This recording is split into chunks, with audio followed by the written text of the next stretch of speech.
Attention, jauge réduite pour la réouverture exceptionnelle pendant 2 jours du musée Grobet-Labadie, juste à côté du Palais Longchamp, qui accueille une exposition de vidéos d'Iraki Sawa. Exposition imaginée par la critique d'art et commissaire d'exposition Léa Bismuth à l'invitation de Paris Idoli, salon international du dessin contemporain. Une exposition qui, dans le prolongement de Paris Idoli, lance la saison du dessin dans de multiples lieux d'art des Bouches-du-Rhône jusqu'à fin décembre. Léa Bismuth est également aux manettes de la programmation vidéo du salon Paris Idoli. Elle nous en parle sur Web TV Zipline. C'est donc en tant que critique d'art et commissaire d'exposition que Martine Robin m'a invitée à venir pour cette carte blanche Iraki Sawa au musée Grobet-Labadie et pour la carte blanche aussi d'une boucle vidéo que j'ai intitulée Brume qui est au cœur du salon Paris Idoli. Pour ce qui est d'Iraki Sawa au musée Grobet-Labadie, en fait, l'idée initiale était de présenter un artiste qui fasse de la vidéo, mais qui ait un lien fort avec la pratique du dessin. Et donc j'ai proposé Iraki Sawa, qui est cet artiste d'origine japonaise, qui vit aujourd'hui à Londres et dont la pratique est vraiment au croisement de la vidéo et l'animation, en intégrant vraiment le geste dessiné dans son geste de cinéaste.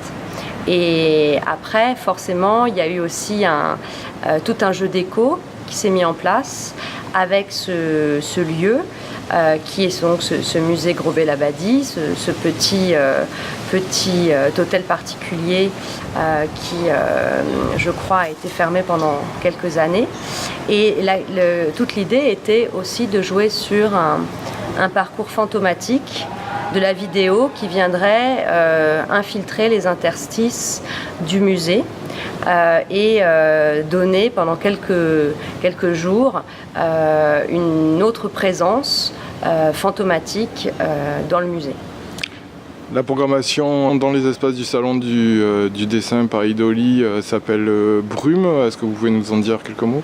Oui, alors là, il s'agit d'une sorte d'exposition en fait, construite à partir de 7 vidéos de 7 artistes différents, qui sont en fait des artistes avec lesquels pour la plupart j'ai déjà travaillé ou avec qui je vais travailler encore à l'avenir.